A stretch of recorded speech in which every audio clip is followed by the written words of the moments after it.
joy. Hey guys, Crew Wrongwave. I'm Eric. I'm Rick. I'm Calvin. I'm Aaron. And we're back with Star Wars The Clone Wars. As Rick has already seen, the logo is still blue. It is. Indeed. What's that mean? Da-ba-dee-da-ba-da.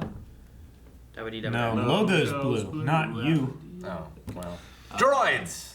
Could it be that we're not yet done with D Squad and their Colonel Meeber Gascon? Who knows? Maybe it's just another blue thing that we'll also see. Hey, Sakura! Or maybe just related to R2 stuff. Yeah, it is. Spoilers. There's a lot of... I have good news and bad news, Colonel. The bad news is scans are picking up giant ice formations commonly called comets heading straight for us. What in the world is the good news? At least you will have a good excuse if your mission is a failure. Get out of... Jeez! Whoa. That's amazing. Yeah. Those are huge, beautiful. Oh! And ugly! Ah, this is how the Titanic went down. He He says he can fix it. always got say everyone. Like episode 1. It's the best thing the prequels introduced us. Just these guys can crawl out in space. They are Astromechs, right? Yeah. We need the primary motivators reestablished now. Forget that. We need the engines to come on. That's what I'm saying. No. Oh, look out. That Taj was great. Yeah. Oh. What are you doing back there? It's white across the board. The rice is done.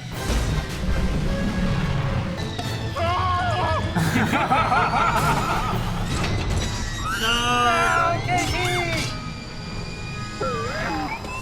QT. GTKT. What the hell? Retract. He's going to burn out!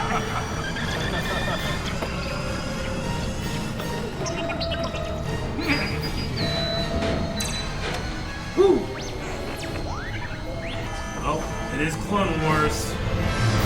What planet is it? Is it separatist controlled? Who cares? I care. We can't jeopardize the mission. I think we are past that point, sir. You gotta land somewhere. That planet is so lucky. It's just right on the other side of this comet storm. Oh. Droids don't have to worry about atmosphere. I didn't think if they lost power in space, like that frog dude would die, and the Yeah. droids would just be, alright, we gotta finish this mission. Well.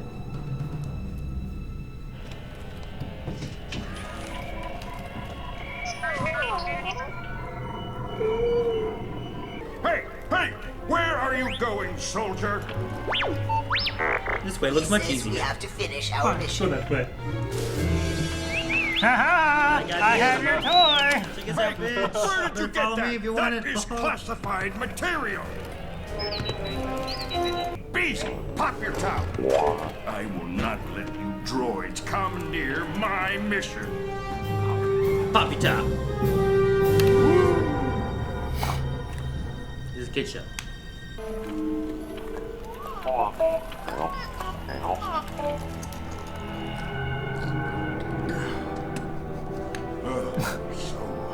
It's like Ace Ventura and that rhino. It's just hot and oppressive. Wait a minute. There's no sun.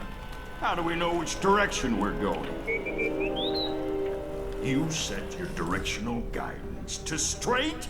Yes, I know you're designed for navigation, but that requires map coordinates and environmental input, something we are sorely lacking here. All right, we can't rely on technology. We have to rely on my training, something you droids don't have. Oh, wait a minute. Why can't I find our tracks? There are not any. What? I noticed it earlier. This surface leaves no trace of us. You noticed it earlier? Why in the world didn't you say anything? I think this place is designed to make you go crazy. Yeah. Is that like echo when they're talking too? My programming keeps me focused on the task at hand. I can't believe I am forced to justify my existence with a droid!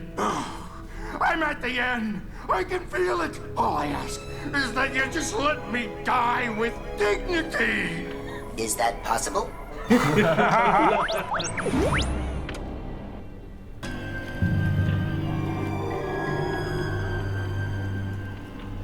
Wait a minute. Is this really our ship?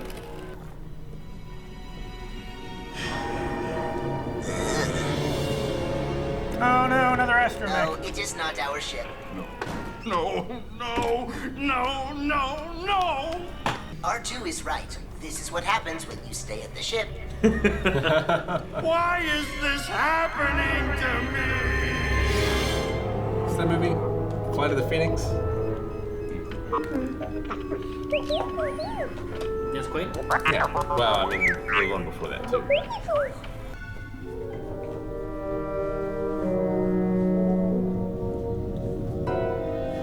She's nothing in any direction. He's so expressive for Maybe having he is such going a to jump non-human and put face. himself out of his misery. Well, I vote for myself as the new leader of this mission. Show me a sign! Glimmer of hope! Oh, the eyes hanging like his arms. I do not know who he is talking to.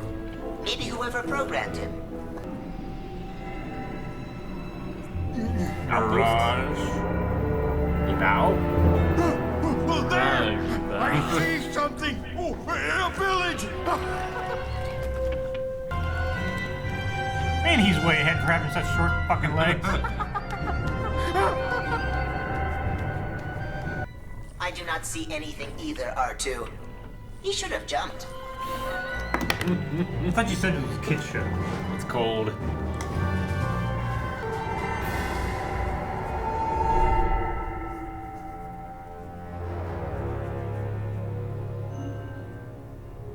Your water bottle.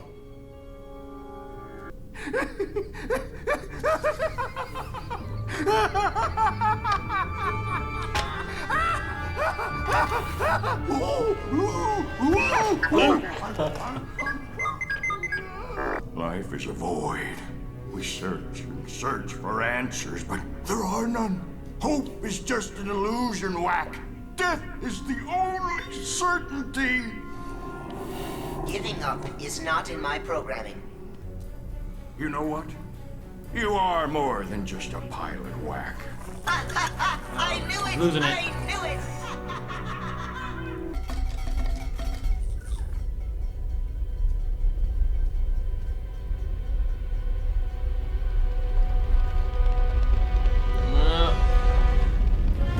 Wildebeest!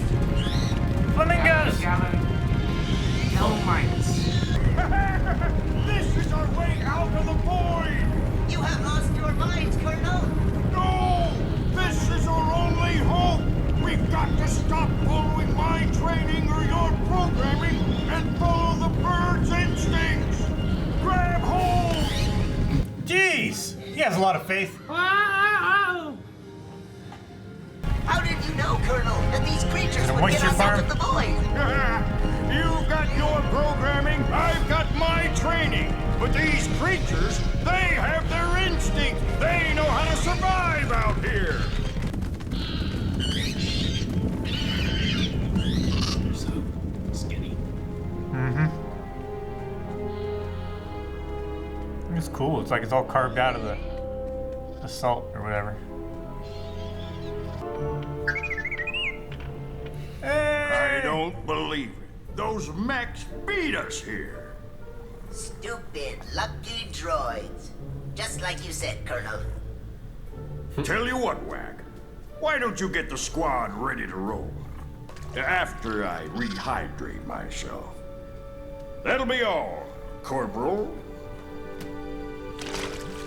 Corporal? Yes, sir. The squad will be ready to roll.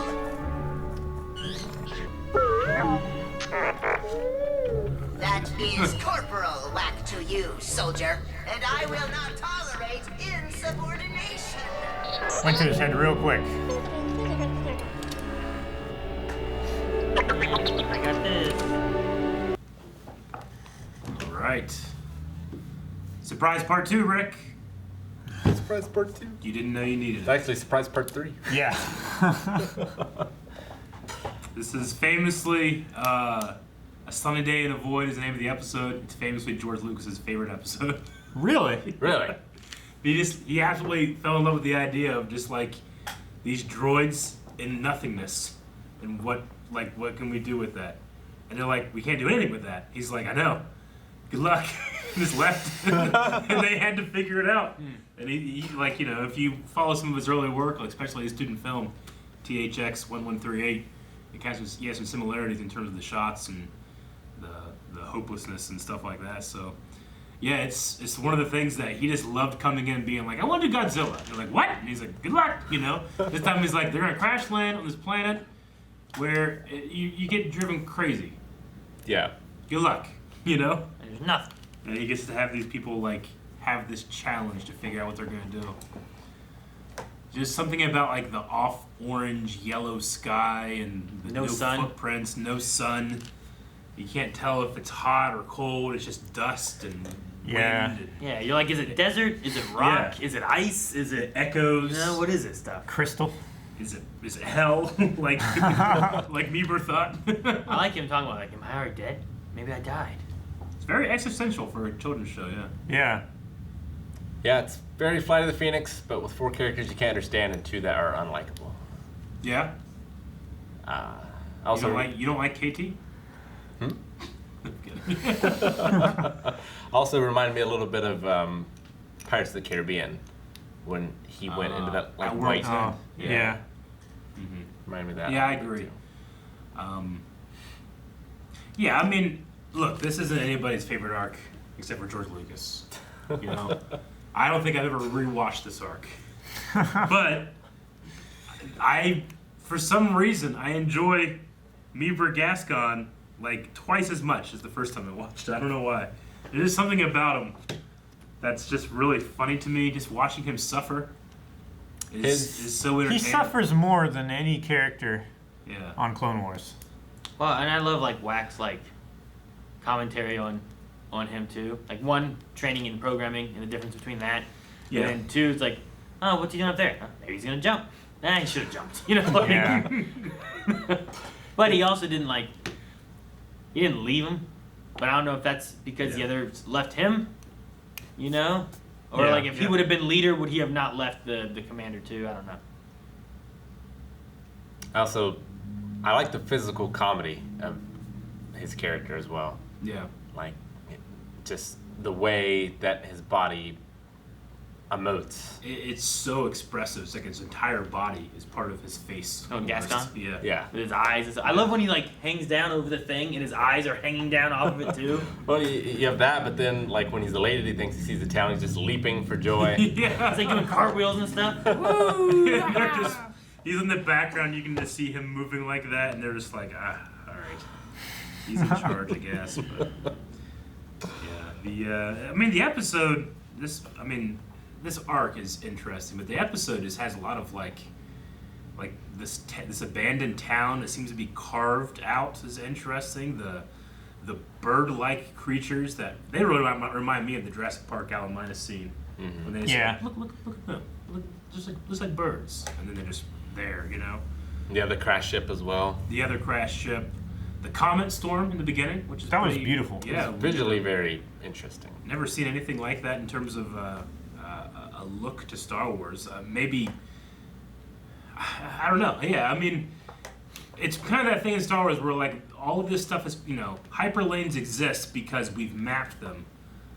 You usually go in these hyperlanes because they're safe, you know, but it makes sense that there's gonna be something out there that no one's tracking that's just gonna go into the middle of this hyperlane. You're gonna get stuck, you know. Yeah. Of everything that enters Earth's atmosphere, we track about 3%. It's very, very small.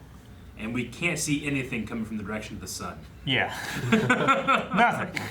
And I Which wonder, the sun pulls shit towards it, you know? Yeah. So I wonder with the ice stuff too. Is it a matter of whack? Is it a matter of stuff entering the hyperspace lane? Is it a matter of them trying to go a different route so that Yeah. they can't be tracked by separatists after pulling off a heist. You know, but I do like whenever as they're flying through, there's like the stuff's flying this way. Yeah. And it feels like eventually they kind of like rotate this way. Yeah. And it's like it's coming up like geysers, and they're like trying to miss these geysers and stuff. I guess it's kind of cool. And the episode 1 kind of comparison of them like being out on the ship, like fixing, like the way R2 was originally found in episode 1. You know, it's good. He's back. Which I always thought definitely made sense for the Naboo ships, the Nubian ships, because they're very smooth. They're so smooth, and you yeah. can just glide right over them. Whereas like you can't really do that on like an X-wing necessarily. That's why they're kind of just like stuck in the back and they get to what they can reach. you Yeah. know? Yeah. Well, you see like BB-8 there in episode. What was it? 8. 8. Yeah. I don't Me know. too. I've always loved that scene. There's a very recent meme of that scene from episode 1, where it's like me trying to mind my business in 2020, and all the other people were just getting picked off. You know. I don't know if the colonel actually has the authority, but is Whack the first droid with a rank? I mean, all the separatist droids have ranks. Yeah, they're captains and commanders in the B1s, but in the Great Army of the Republic, I don't know. Maybe. R2 got like a commendation when he saved the ship in episode 1, but I don't think they ever referred to him as like a rank. No, they also didn't have a standing army or anything in episode 1. It was only in episode 2 that was formed. Yeah. Yeah. So, I don't know if K2 had any kind of rank. I don't think so. no, it's mainly, I mean, that's why they're the secret weapons, because they're not considered very much, you know? So, if anything, it's just Gascon, 1, just fried his brain in the desert and not thinking about it, or 2, starting to learn a little bit more about how valuable these droids can be despite their flaws, just like him. He's trying to consolidate like his power over them, because if he can keep Whack from trying to usurp him, and then he has 2 people trying to control the astromech droids, and he's still at the top. Sure. Yeah. Where's Yeah. General Grievous falling at? Is he still falling He's under droid? He's an android. He's a cyborg. A cyborg. That's what I meant. Yeah. Yeah. He's more machine now than man. He is, but he has a human brain, human heart, right? I like the thing. It's like, well, there's your program, there's my training, but let's go with these animals' instincts, if only because It's their planet. well, it's their planet. But I also remember I used that tactic in our D&D one time. I was like, I don't know which way to go, but let's follow these large grazing animals and their trails, because they'll know if there's any traps or anything. They do this every day. And now I realize where I got that from. Okay. From being a farmer. Yeah. All right, well, it looks like we're not getting very far from Abafar, so what happens next time? We'll see. Thank you guys for watching. If you guys enjoyed this, make sure you subscribe so you don't miss out on future episodes, as we have a new episode every week. And if you don't want to wait till next week, check out patreon.com/blindwave, where you can see early access and watch the next episode there already, as well as full length.